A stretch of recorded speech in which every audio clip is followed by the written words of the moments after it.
यहाँ क्या लिखा है पढ़ के सुना, कोई नहीं बोलेगा। अगर बंगाली नहीं आता है, बांग्ला तुम लोग आता नहीं है, तो बंगाल में काम करने क्यों आए हो, पहले ये बताओ। कंपनी की तरफ से ऑर्डर आएगा, कंपनी का तरफ से कल का डेट में ऑर्डर आएगा, तुमको सुअर का मांस खाना पड़ेगा, खा लेगा? नहीं खाएगा ना?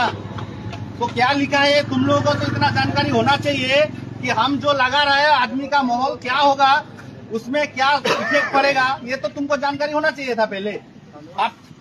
আপনারা দেখুন আজকে পশ্চিম বাংলায় বিজেপির কি দুরবস্থা, যার জন্য আপনারা দিল্লি থেকে এই দুইজন ছেলে, এরকম আরো শিলিগুড়িতে অনেকটা রয়েছে যেটা ওদের কাছ থেকে আমরা জানতে পারলাম।